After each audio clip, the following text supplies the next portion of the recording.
Hello, YouTubers, friends, compatriots, bootlickers, shills, debt slaves, serfs, peasants, vassals, minions, meat sacks. I'm usually welcome. And boy, that speech that Trump gave the other day about Zelensky in Ukraine was really pretty eye-popping for me.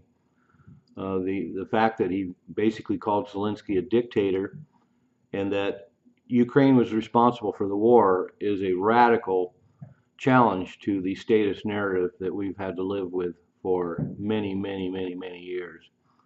And I find it very refreshing. I'm glad that Trump is calling it out realistically, um, and it portends to the fact that Zelensky might be on the way out.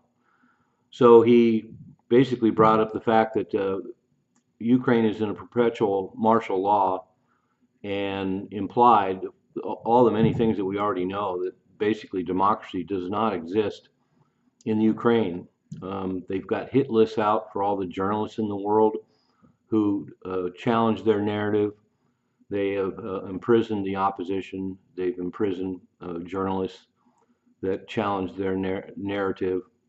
They have these roaming uh, conscription vehicles rounding up people and basically forcing them into the battlefield.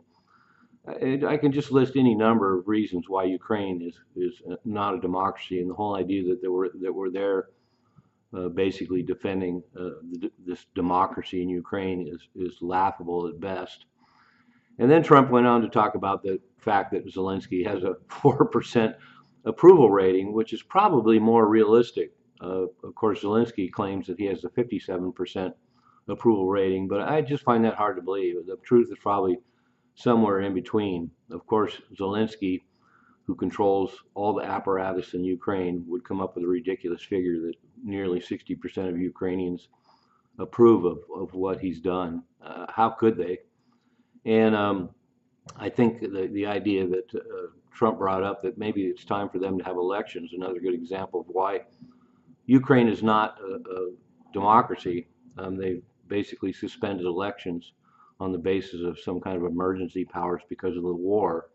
And just another thing that's very undemocratic about Ukraine. And then, of course, the main point of Trump coming out and actually saying that Ukraine started this war and is responsible for it, and is responsible for the destruction of so many Ukrainian cities and millions of people dying. And I think that's very accurate. I know a lot of people subscribe to the status narratives that we've lived for a while, that somehow Putin did this unprovoked, they always use the word unprovoked, cruel, vicious attack on this poor democracy. And the fact is, as I point out in many, many videos, Ukraine had been oppressing the people of the Russian regions of Ukraine, the Donbass, and had been sustaining a war and attacks on the breakaway regions for 8 years before Putin finally lost his patience and went in there to address the problem. And then the fact that Zelensky's had every single opportunity, one after another, over these years to negotiate some sort of peace and keep Ukraine from having to go through this incredible, horrific war. And of course, a lot of times it's Western powers that undermine any kind of negotiations or peace agreement for the last decade or so. And so they bear responsibility as well. But Zelensky could have negotiated something very early on and avoided all of this, avoided the Russian invasion, avoided the destruction of all these cities, avoided the massive casualties.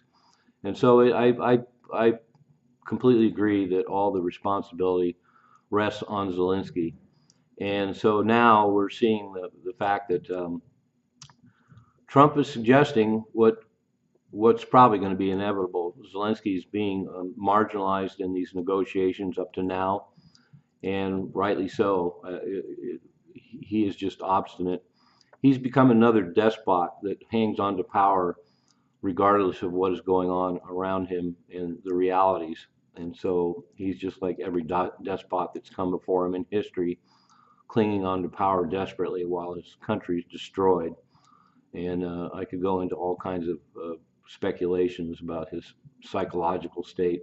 But The fact is, one way or another, it seems like Zelensky is going to be out, and if not before any kind of peace negotiation, certainly after. And I certainly hope that's true, and it would be a great step forward. The fact is, he was a Western puppet put into power. He's a comedian, and he's not funny anymore. I'm a useful idiot. Don't you be one too?